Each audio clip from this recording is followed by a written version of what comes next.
El derecho civil en la antigua Roma, también conocido como ius civilis, era una parte fundamental de su sistema legal.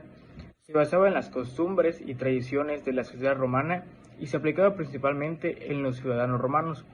El derecho civil regulaba cuestiones como el contrato, la propiedad, la responsabilidad y la familia. Uno de los logros más importantes o significativos fue la creación de la Ley de las 12 Tablas, un código de leyes que establecía los derechos y obligaciones de los ciudadanos. El derecho civil romano se caracterizaba por ser altamente formalista y centrado en procedimientos legales específicos.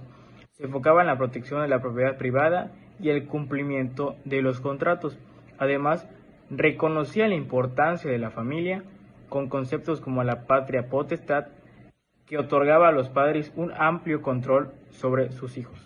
A lo largo del tiempo, el derecho romano evolucionó y se combinó con otras influencias legales, como el derecho pretoriano y el derecho canónico, para dar forma al derecho civil en la Europa medieval y, en última instancia, a las bases de derecho en muchas sociedades contemporáneas, o sea, en la actualidad.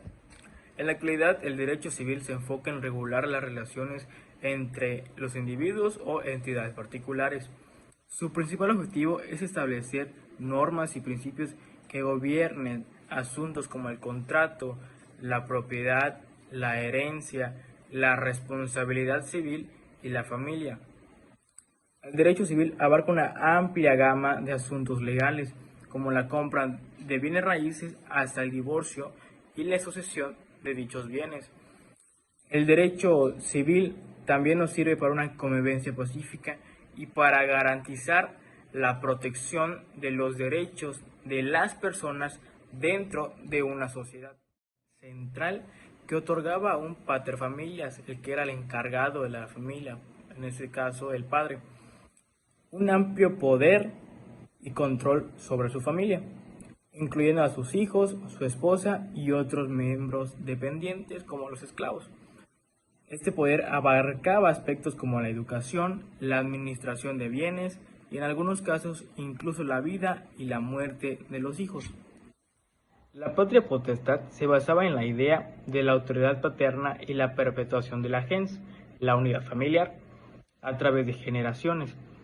Durante la República Romana hubo una disminución gradual de los poderes absolutos del paterfamilia en la relación con la vida y la muerte de sus hijos, pero aún mantenía un control sustancial sobre su familia.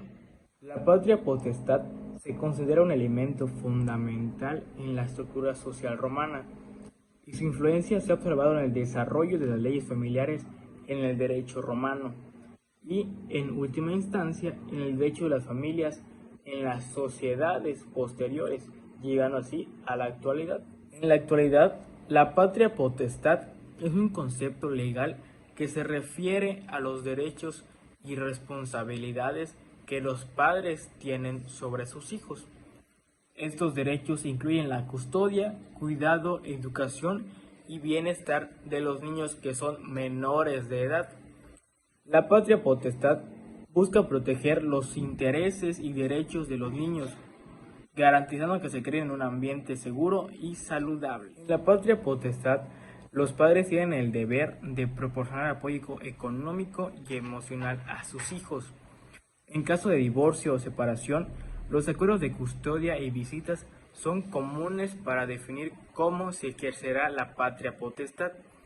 La patria potestad es un principio fundamental en el derecho de la familia y tiene como objetivo el bienestar de los niños cuando los papás se separan.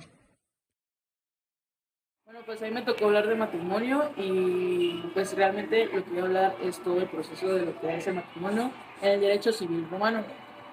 Matrimonio, también conocido como justitia nuptiae, era la unión conyugal monogámica entre las personas ciudadanos de Roma. Su principal interés del matrimonio era conservar su estatus religioso y político y su objetivo era la procreación de hijos. Define al matrimonio como la unión entre un hombre y una mujer en igualdad de condiciones y en comunidad de derechos civiles y humanos. El matrimonio tiene dos elementos, uno objetivo y otro subjetivo. El objetivo habla sobre la unión de un hombre y una mujer, simplemente por la mera convivencia, y el subjetivo habla sobre de que los esposos, los esponsales, se consideran el uno con el otro marido y mujer.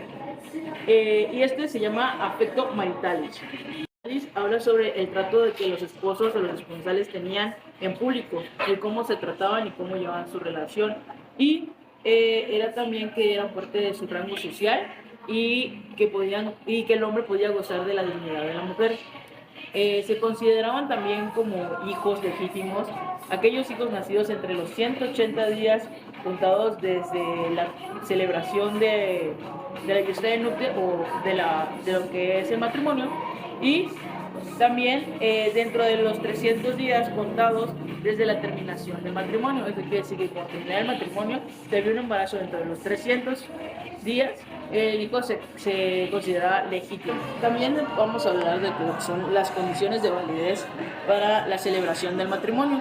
Estos son 4 puntos que hay que resaltar, que es la pubertad de los futuros esposos, el consentimiento de los esposos y el consentimiento del pater familia. También aquí incluimos el connubium, que más adelante lo vamos a explicar.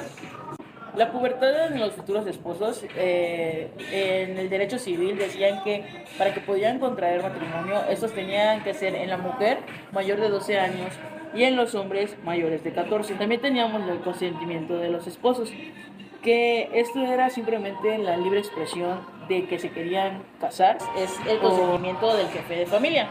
Ese consentimiento era el pater familia, que tenía que aprobar que si era correcto la esposa para el hijo, y esto usualmente se hacía por tratos entre familias, y se llevaba de acuerdo, y si estaban de acuerdo pues podían celebrar, era un requisito. Esto posteriormente cambia un poco, pero dentro de las primeras etapas del derecho civil romano se tenía que consentir por el pater familia. Ahora bien, tenemos el connubium. El connubium simplemente era la aptitud legal de estar posibilitado o tener la posibilidad de contraer lo que es el iusta in nuptiae, o sea, el matrimonio.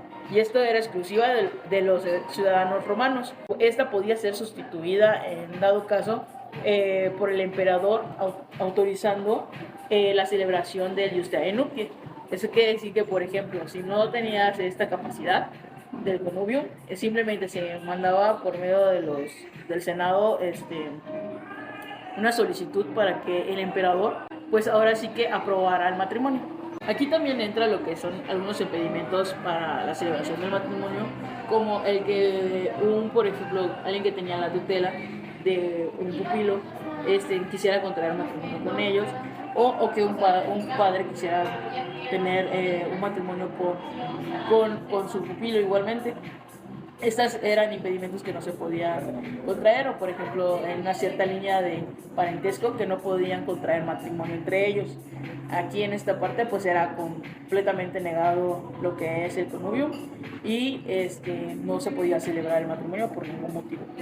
Bueno, bien, ahora tenemos los efectos del matrimonio. Esto quiere decir todas las consecuencias que procreaba el contraer matrimonio.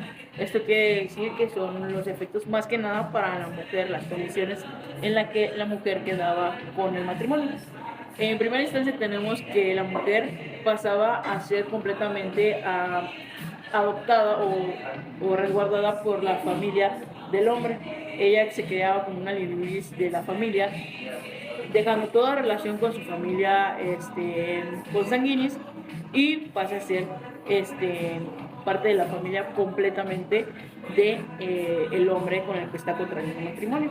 Y después tenemos la otra, que es el sui juris. Es una mujer que es sui juris y que va a contraer matrimonio con un hombre. Si la condición de la mujer tiene propiedades, toda la condición social, política y todas las propiedades del sui juris pasa a ser el hombre, y se crean iguales condiciones sociales, y esos serían los efectos del matrimonio. También dentro de los efectos del matrimonio tenemos otros, tales como los derechos que tenían para heredar y también para el reconocimiento de los hijos. También algo muy importante que había en esta parte era de que entre cónyuges no había donaciones, ya que esto era como que un resguardo o algo que les daba seguridad, porque para que no se sobreexplotaran ni uno ni otro por amor. Eh, Realmente, literal, dice que para que no se priven recíprocamente de sus bienes por mutuo amor. Eso es lo que viene literalmente. También estaban los hijos nacidos en el matrimonio, que esto sería la condición pues con el pater familia o con el padre. Este es el tema de matrimonio o Justia de Nupte, que habla sobre la unión de un hombre y una mujer para mantener lo que es su condición social, política y religiosa. Y usualmente estos matrimonios se daban por conveniencia. Muy al principio del derecho civil o de lo que es el Imperio Romano, se hacía meramente algo de conveniencia. Ya después poco a poco fue cambiando y fue más como por elección de los contrayentes entre los interesados. Pero usualmente ya después poco a poco fue cambiando y fue más como por elección de los contrayentes entre los interesados.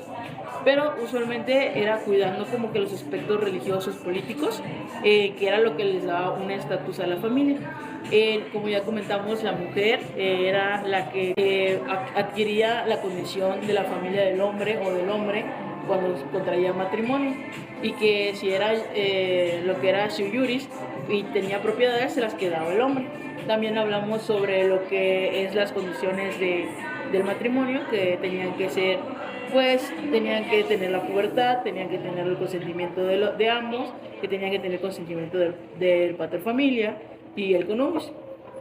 También hablamos sobre la herencia, que la herencia era para los hijos, y que la condición para que esto fuera era que sean hijos legítimos, que los hijos legítimos eran concebidos dentro de los 180 días de contraer matrimonio, y después, cuando se había el divorcio o la disolución del matrimonio, que era como se llamaba en ese entonces, era dentro de los 300 días después de la celebración de la disolución de matrimonio. También hablamos sobre lo que es el connubius, que era como que la capacidad legal para contraer matrimonio. Esta capacidad legal de contraer matrimonio también podía ser sustituida por el consentimiento del emperador, que era una petición llevada al Senado para que el emperador dé la autorización de esta capacidad para que se puedan casar. Esto solo era para los ciudadanos romanos y no era para los latinos, ni los extranjeros, ni los esclavos. También en la situación de matrimonio, un ciudadano no podía contraer el matrimonio obviamente con un esclavo, sino que tenían que ser de la misma condición social en la que se encontraban, en este caso ciudadanos romanos, y usualmente de la misma estatus social. También hablamos sobre que los hijos legítimos eran los que tenían la condición del padre y que podrían heredar en dado caso del fallecimiento de este. Y pues básicamente este es el tema del matrimonio, es el que me tocó a mí. En la época de la antigua Roma había distintas razones por las cuales un matrimonio podía separarse. Una de las principales era por la forma natural, que era la muerte de una de las dos partes. Otra forma era por el repudium, que era una declaración unilateral en la que ambas partes ya no quisieran seguir juntas, o bueno, al menos una de las dos partes. Esta era muy común durante la época de Augustus, sobre todo en aquellos matrimonios que no podían tener hijos. Habían otras razones, pero estas eran más utilizadas durante las épocas de los emperadores cristianos, y podía ser tanto de carácter religioso, también por voluntad. Y para la época de Justiniano ya había 4 tipos de disolución de matrimonios. Este tipo de divorcio se daba cuando era inútil seguir con la unión marital. Podía ser por razón de que el esposo mantuviera cautiva a su esposa en su casa normal, o viceversa, por la impotencia que podía haber, y también por la entrada de alguna de las dos partes a algún tipo de orden religiosa. dar un divorcio era por mutuo consentimiento, que como lo dice el nombre, era por el consentimiento de ambas partes y ya no seguir con la unión marital. La otra era por culpa de una de las dos partes, que esta era porque o el hombre mantenía en cautiverio o prostituía a su esposa, o la mujer cometía adulterio. Y también la disolución por declaración unilateral. Esta era que se efectuaba el divorcio incluso si no hubiera un hecho para hacerlo, pero al final una de las dos partes era castigada de una forma económica o de cualquier forma, y al final el bona gratia. Se me fue. En el derecho romano, el concubinato se refiere a una forma de unión no formalizada entre un hombre y una mujer que vivían juntos como pareja sin contar el matrimonio legal. Aunque el matrimonio romano era una institución legalmente reconocida con una serie de requisitos y formalidades, el concubinato carecía de tales formalidades y reconocimiento legal. En el concubinato romano, las parejas podían vivir juntas y tener hijos, pero no disfrutaban de los mismos derechos y protecciones legales que un matrimonio válido. En el concubinato podía ser una opción para parejas que no podían casarse legalmente por diversas razones, como restricciones sociales o económicas. Sin embargo, en la mayoría de los casos, el matrimonio era la forma preferida legalmente reconocida por la sociedad romana. La tutela en derecho romano era la institución legal que involucraba la protección y el cuidado de aquellos que, debido a su minoría de edad o incapacidad, no podían administrar sus propios asuntos. A las personas a las cuales eran designadas legalmente para asumir la responsabilidad de proteger y gestionar los asuntos eran los tutores. Esos eran designados por la ley o por la voluntad de los padres en sus testamentos. Los tutores solían ser hombres adultos y ciudadanos romanos. Tipos de tutela. La primera es la tutela hipoverum. Esta tutela se aplicaba a los menores de 14 años y a los mayores de 14 años que todavía no habían alcanzado la pubertad física. En este caso, el tutor tenía un control más estricto sobre los asuntos del tutelado. El otro es la tutela mulerium. Esta tutela se aplicaba a las mujeres que estaban bajo tutela generalmente por toda su vida. Puede ser ejercida por un tutor legal o por el marido en el caso de mujeres casadas. La tutela legítima. Esta era una tutela impuesta por la ley en casos específicos como la de descendientes menores de edad. Las funciones del tutor. Los tutores tenían una responsabilidad de cuidar y administrar bienes y asuntos del tutelado. Debían actuar en el mejor interés del tutelado y no podían aprovecharse de la situación para su propio beneficio. Por último, la tutela solía finalizar cuando el tutelado alcanzaba la mayoría de edad, generalmente a los 25 años. Se casaba o se emancipaba. También podía terminar si se demostraba que el tutor no estaba cumpliendo adecuadamente con sus responsabilidades. La culatela era una institución legal que se aplicaba a las personas adultas que debido a una incapacidad mental o física no podían cuidar de sí mismas ni de sus asuntos. A diferencia de la tutela que se ocupaban de los menores de edad, la curatela se centraba en la protección y cuidado de los adultos incapaces. Los tipos de curatela. En el derecho humano existían varios tipos de curatela para tratar diferentes grados de discapacidad o incapacidad. Uno de los ejemplos es la curatela dativa, que era designada por un magistrado, y la curatela testada, que era establecida por voluntad de un individuo antes de su incapacidad. Control y supervisión. Al igual que los tutores en la tutela, los curadores tenían la obligación de actuar en el mejor interés de la persona, bajo su cuidado, y no podían aprovecharse de la situación para su propio beneficio. Estaban sujetos a una supervisión y no podían demostrar mala actitud. La curatela en el derecho romano era la necesidad de proteger a las personas adultas con discapacidades o incapacidades para que no fueran explotadas o perjudicadas en sus asuntos, dado que no podían llevar a cabo su vida, dado que no tenían